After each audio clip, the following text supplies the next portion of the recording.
ഈ മണിക്കൂറിൽ ജനം ടി വി മുന്നോട്ട് വയ്ക്കുന്ന വാർത്തയിലേക്കാണ് ആദ്യം പോകുന്നത്. തദ്ദേശ സ്ഥാപനങ്ങൾക്കായുള്ള കേന്ദ്ര വിഹിതത്തിലും സംസ്ഥാന സർക്കാർ കൈയിട്ട് വാരിയിരിക്കുന്നു. 15ാം ധനകാര്യ കമ്മീഷൻ അനുവദിച്ച തുക പൂർണ്ണമായി ഉപയോഗിച്ചില്ല. 2020 മുതൽ തുക കൈമാറുന്നതിൽ വീഴ്ച സംഭവിച്ചിട്ടുണ്ട്. ധനവകുപ്പ് തന്നെ ഇക്കാര്യം തുറന്ന് സമ്മതിക്കുന്ന രേഖകൾ ജനം ടി വിക്ക് ലഭിച്ചു. ജനം ബ്രേക്കിംഗ്. തദ്ദേശ സ്ഥാപനങ്ങൾ ഗുരുതര സാമ്പത്തിക പ്രതിസന്ധി നേരിടുമ്പോഴാണ് തുക ഉപയോഗിക്കാതിരുന്നത്. രാജീവ് ചേരുന്നുണ്ട് വിവരങ്ങളുമായി. രാജീവ്, ഈ തദ്ദേശ സ്ഥാപനങ്ങൾ മാത്രമല്ല, നമുക്കറിയാം എവിടെയൊക്കെ എന്തൊക്കെ പ്രശ്നങ്ങൾ ഉണ്ട് എന്നുള്ളത് കണ്ട് ഒന്ന് അന്വേഷിച്ചാൽ മനസ്സിലാകും. അവിടെയൊക്കെയും അനുവദിക്കപ്പെട്ടിരിക്കുന്ന കേന്ദ്ര വിഹിതങ്ങളെല്ലാം വകമാറി മറ്റെവിടെയോ പോയിരിക്കുന്നത്. ഒരുപക്ഷെ ഇഷ്ടക്കാർക്ക് കൂടുതൽ ദാനം ചെയ്യാനോ ധൂർത്തടിക്കാനോ ഒക്കെ ആയിരിക്കുകയും ചെയ്യാം. ഏതായാലും എന്താണ് ഈ ധനവകുപ്പ് സമ്മതിക്കുന്നത്? എവിടെയൊക്കെ വീഴ്ച വന്നിട്ടുണ്ട്? വീണ, ഏതായാലും കഴിഞ്ഞ കുറേ വർഷങ്ങളായി പരിശോധിക്കുകയാണെങ്കിൽ ഗുരുതരമായ സാമ്പത്തിക പ്രതിസന്ധിയിലൂടെയാണ് സംസ്ഥാനത്തെ തദ്ദേശ സ്ഥാപനങ്ങൾ കടന്നുപോയിക്കൊണ്ടിരിക്കുന്നത്. ഈ തദ്ദേശ സ്ഥാപനങ്ങളുടെ തനത് ഫണ്ട് ഇല്ല എന്ന് തന്നെ പറയാം. സംസ്ഥാന സർക്കാരും പണം നൽകുന്നില്ല. അതുകൊണ്ട് തന്നെ കഴിഞ്ഞ കുറേ മാസങ്ങൾക്ക് മുൻപ് നമ്മൾ ചർച്ച ചെയ്തതാണ്, മഴക്കാലപൂർവ്വ ശുചീകരണ പ്രവർത്തനങ്ങൾ എങ്ങുമെത്താത്ത സാഹചര്യം ഉണ്ടായിരുന്നു. ഇതേ തുടർന്ന് സംസ്ഥാനത്ത് മുൻപെങ്ങുമില്ലാത്ത വിധം പകർച്ചവ്യാധികൾ പടർന്നു പിടിക്കുന്ന സാഹചര്യം ഉണ്ടായി. മാത്രമല്ല, ഈ തദ്ദേശ സ്ഥാപനങ്ങൾ മുൻകൈയെടുത്ത് നടത്തുന്ന റോഡ് നിർമ്മാണങ്ങൾ ഉൾപ്പെടെ ഇപ്പോൾ തടസ്സപ്പെട്ടിരിക്കുന്ന ഒരു അവസ്ഥയാണ്. കരാറുകാർക്ക് പണം നൽകാൻ പോലും തദ്ദേശ സ്ഥാപനങ്ങൾക്ക് കഴിയുന്നില്ല. ഏകദേശം 2020 മുതൽ ഇങ്ങോട്ടാണ് കടുത്ത സാമ്പത്തിക പ്രതിസന്ധി തദ്ദേശ സ്ഥാപനങ്ങൾ നേരിട്ടുകൊണ്ടിരിക്കുന്നത്. അതായത് എന്തെങ്കിലും തരത്തിലുള്ള പദ്ധതികൾ നടപ്പാക്കണമെങ്കിൽ അത് തദ്ദേശ സ്ഥാപനങ്ങൾ തനത് ഫണ്ടിൽ നിന്ന് ചെയ്യണം എന്ന നിർദ്ദേശം സംസ്ഥാന സർക്കാർ നൽകുന്നു. ഒരു വശത്ത് സംസ്ഥാന സർക്കാർ പല പദ്ധതികളും പ്രഖ്യാപിക്കുന്നു, ഒടുവിൽ അത് തദ്ദേശ സ്ഥാപനങ്ങളുടെ ചുമലിലേക്ക് അടിച്ചേൽപ്പിക്കുന്നു എന്ന പരാതി നേരത്തെ തന്നെ തദ്ദേശ സ്ഥാപന പ്രതിനിധികൾ പല യോഗങ്ങളിലും ഉയർത്തിയതാണ്. ഇതിനിടെയാണ് ഈ തദ്ദേശ സ്ഥാപനങ്ങൾക്ക് അർഹമായ ഗ്രാന്റുകൾ പോലും പിടിച്ചുവെക്കുന്ന ഒരു സാഹചര്യത്തിലേക്ക് പോകുന്നത്. 15ാം ധനകാര്യ കമ്മീഷനാണ് തദ്ദേശ സ്ഥാപനങ്ങൾക്കായി 2412 കോടി രൂപ അനുവദിച്ചത്. അതായത് 2020-21 സാമ്പത്തിക വർഷത്തിലേക്കായിരുന്നു പണം അനുവദിച്ചത്. ഈ പണം തദ്ദേശ സ്ഥാപനങ്ങൾക്ക് കൈമാറുന്നതിൽ സംസ്ഥാന സർക്കാർ വരുത്തിയത് ഗുരുതരമായ വീഴ്ചയാണ് എന്ന് പറയേണ്ടിയിരിക്കുന്നു. അതായത് ഈ തദ്ദേശ സ്ഥാപനങ്ങൾ ഈ തുകയുടെ പകുതി പോലും ഉപയോഗിച്ചില്ല എന്ന് ചൂണ്ടിക്കാണിച്ചുകൊണ്ടാണ് ഈ ധനകാര്യ കമ്മീഷന് സംസ്ഥാന ധനവകുപ്പ് കത്ത് നൽകിയിരിക്കുന്നത്. അതായത് തദ്ദേശ സ്ഥാപനങ്ങൾ ഇക്കാര്യത്തിൽ വീഴ്ച വരുത്തിയെന്ന് പറയുമ്പോൾ പോലും ഈ രേഖകൾ പരിശോധിക്കുകയാണെങ്കിൽ തദ്ദേശ സ്ഥാപനങ്ങൾക്ക് ഈ പണം കൈമാറാൻ സംസ്ഥാന സർക്കാർ തയ്യാറായിട്ടില്ല. അതുകൊണ്ട് തന്നെ ഈ തദ്ദേശ സ്ഥാപനങ്ങൾക്ക് ഈ തുക ഉപയോഗിക്കാനും കഴിഞ്ഞിട്ടില്ല എന്ന വസ്തുതയാണ് നിലനിൽക്കുന്നത്. 2020-21 സാമ്പത്തിക വർഷം മാത്രമല്ല, 2021-22 സാമ്പത്തിക വർഷമായാലും തുടർന്ന് ഇങ്ങോട്ടുള്ള വർഷങ്ങളായാലും പരിശോധിച്ചു കഴിഞ്ഞാൽ ധനകാര്യ കമ്മീഷൻ കൃത്യമായി കേന്ദ്ര സർക്കാർ വീതം തദ്ദേശ സ്ഥാപനങ്ങൾക്ക് അനുവദിക്കുന്നുണ്ട്. അത് നഗരമേഖലയായാലും അതുപോലെ തന്നെ ഗ്രാമമേഖലയായാലും ഇത് തിരിച്ചാണ് തദ്ദേശ സ്ഥാപനങ്ങൾക്കുള്ള ഗ്രാന്റ് ധനകാര്യ കമ്മീഷൻ അനുവദിക്കുന്നത്. ഇതാണ് കൃത്യമായി സംസ്ഥാന സർക്കാർ വിതരണം ചെയ്യാതിരിക്കുന്നത് എന്നാണ് ഏറ്റവും പ്രധാനപ്പെട്ട ഒരു കാര്യം.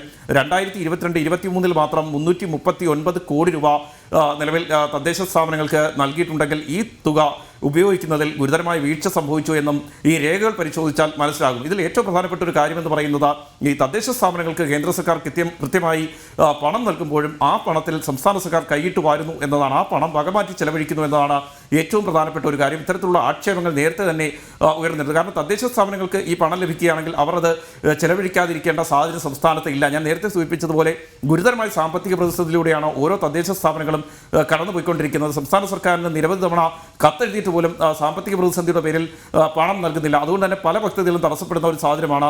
നേരത്തെ പറഞ്ഞ പോലെ തന്നെ ഈ മഴക്കാലപൂർവ്വ ശുചീകരണ പ്രവർത്തനങ്ങൾ നടക്കാത്ത ഒരു സാഹചര്യം സംസ്ഥാനത്ത് ഉണ്ടായിരുന്നു. ഇതിനെ തുടർന്ന് പകർച്ചവ്യാധികൾ പടർന്നു പിടിച്ചിരിക്കുന്ന സാഹചര്യത്തിൽ ആരോഗ്യമന്ത്രി നേരിട്ട് യോഗം വിളിച്ചപ്പോൾ അതിൽ പോലും തദ്ദേശ സ്ഥാപന പ്രതിനിധികൾ ഉന്നയിച്ച ഏറ്റവും പ്രധാനപ്പെട്ട ഒരു വിഷയം കൃത്യമായി സംസ്ഥാന സർക്കാർ പണം നൽകുന്നില്ല. ആ പണം ലഭിക്കാത്തതിനാൽ തന്നെ മഴക്കാലപൂർവ്വ ശുചീകരണ പ്രവർത്തനങ്ങൾ നടത്താൻ കഴിയാത്ത സാഹചര്യമാണ്. പലയിടത്തും ഈ വെള്ളക്കെട്ടുകൾ രൂപം കൊള്ളുന്ന സാഹചര്യമാണ്. ഇത് ഒഴിവാക്കാനുള്ള ശ്രമങ്ങൾ തദ്ദേശ സ്ഥാപനങ്ങൾക്ക് നടത്താൻ കഴിയുന്നില്ല എന്ന് പ്രതിനിധികൾ ചൂണ്ടിക്കാട്ടിയിരുന്നു. പക്ഷേ അപ്പോഴും സർക്കാർ പണം അനുവദിക്കാൻ തയ്യാറായില്ല എന്ന വസ്തുത നിലനിൽക്കുന്നുണ്ട്. ഇതിനൊപ്പമാണ് ഈ തദ്ദേശ സ്ഥാപനങ്ങൾക്ക് കേന്ദ്ര സർക്കാർ നൽകുന്ന സഹായം പോലും പിടിച്ചു വെക്കുകയും അത് വകമാറ്റി ചെലവഴിക്കുകയും ചെയ്യുന്നത് എന്നതാണ് ഏറ്റവും പ്രധാനപ്പെട്ട ഒരു കാര്യം.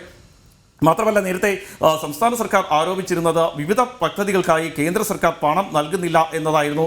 കേന്ദ്ര സർക്കാർ പണം നൽകാത്തതുകൊണ്ടാണ് പദ്ധതികൾ തടസ്സപ്പെടുന്നത് എന്നൊരു ആരോപണവും നേരത്തെ സംസ്ഥാന സർക്കാർ ഉന്നയിച്ചിരുന്നത്. പല കാര്യങ്ങളിലും സംസ്ഥാന സർക്കാർ ഇത്തരത്തിലുള്ള ആരോപണങ്ങൾ ഉന്നയിക്കാറുണ്ട്. നമ്മൾ കണ്ടതാണ് വയനാട് ദുരന്തത്തിൽ ഉൾപ്പെടെ ഹൈക്കോടതിയിൽ സംസ്ഥാന സർക്കാർ സ്വീകരിച്ച നിലപാട് കേന്ദ്ര സർക്കാർ പണം നൽകാത്തതുകൊണ്ടാണ് ഈ ദുരിതബാധിതർക്ക് യഥാസമയം സഹായങ്ങൾ എത്തിക്കാൻ കഴിയാത്തത് എന്നായിരുന്നു. പക്ഷേ പിന്നീട് ഹൈക്കോടതി രേഖകൾ പരിശോധിച്ചപ്പോൾ സംസ്ഥാന സർക്കാരിൻ്റെ കൈവശം കോടിക്കണക്കിന് രൂപയുണ്ട്. എന്തുകൊണ്ട് എന്തുകൊണ്ട് അത് ഉപയോഗിക്കുന്നില്ല എന്ന ചോദ്യത്തിലേക്ക് എത്തുകയും അത് ഉപയോഗിച്ചതിൻ്റെ കണക്കുകൾ സമർപ്പിക്കാൻ പറയുകയും ചെയ്തപ്പോഴാണ് സംസ്ഥാന സർക്കാർ ഉത്തരം മുട്ടി അതിൽ നിന്ന് പിന്നോട്ട് പോയത്. ഇതേ സാഹചര്യം തന്നെ പല മേഖലകളിലും നിലനിൽക്കുന്നുണ്ട്. അതിൻ്റെ ഏറ്റവും പ്രധാനപ്പെട്ട ഒരു തെളിവായി കൂടി ഈ വിഷയം മാറുകയാണ്. നേരത്തെ കാരുണ്യ പദ്ധതിയുടെ കാര്യത്തിലും സമാനമായ സാഹചര്യം ഉണ്ടായിരുന്നു. കാരുണ്യ പദ്ധതിയിൽ കോടിക്കണക്കിന് രൂപയുടെ കുടിശ്ശികയാണ് സംസ്ഥാനത്തെ സ്വകാര്യ ആശുപത്രികൾക്കും സർക്കാർ ആശുപത്രികൾക്കും നൽകാനുള്ളത്. 1200 കോടി രൂപയ്ക്കടുത്ത് കുടിശ്ശിക നിലവിൽ നൽകാനുണ്ട്. അന്നും പ്രധാനമായും സംസ്ഥാന സർക്കാർ പറഞ്ഞിരുന്നത് കേന്ദ്ര സർക്കാർ പണം നൽകാത്തതുകൊണ്ടാണ് ഈ കാരുണ്യ പദ്ധതിക്ക് സംസ്ഥാനം പണം കൈമാറുന്നതിൽ വീഴ്ച വരുന്നത് എന്നാണ്. പിന്നീട് നിയമസഭയിൽ ചോദ്യമായി ഇത് വന്നപ്പോൾ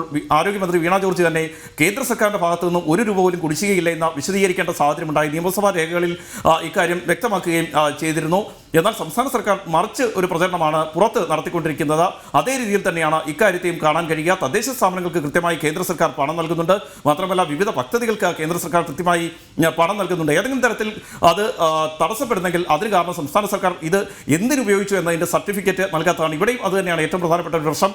2020-21 കാലയളവിൽ കേന്ദ്ര സർക്കാർ കൃത്യമായി പണം തദ്ദേശ സ്ഥാപനങ്ങൾക്കായി കൈമാറുന്നു. 2022-ലും 23-ലും എല്ലാം ഇതേ രീതിയിൽ കൈമാറുന്നു. ആ പണം ഉപയോഗിച്ചതിൻ്റെ കൃത്യമായ രേഖകൾ തിരിച്ച് സമർപ്പിക്കാൻ സംസ്ഥാന സർക്കാരിന് കഴിയുന്നില്ല. കാരണം ആ പണം ഉപയോഗിച്ചിട്ടില്ല എന്നാണ് ഈ രേഖകൾ പരിശോധിക്കുമ്പോൾ മനസ്സിലാക്കാൻ കഴിയുന്നത്. ആ പണം വകമാറ്റി ചെലവഴിക്കുന്നു എന്നതിൻ്റെ തെളിവുകൾ കൂടിയായി ഇത് മാറുകയാണ്. അതുകൊണ്ട് തന്നെ കേന്ദ്ര ധനകാര്യ കമ്മീഷൻ പിന്നീട് അടുത്ത ഗ്രാന്റ് നൽകാൻ കഴിയില്ല എന്നൊരു നിലപാടിലേക്ക് പോകുമ്പോഴാണ് ഇത്തരത്തിൽ ഒരു ഉത്തരവിറക്കിക്കൊണ്ട് ശേഷിക്കുന്ന പണം കൂടി അനുവദിച്ചിരിക്കുന്നത്. വീണ. ഓക്കെ, ശരി രാജീവ്.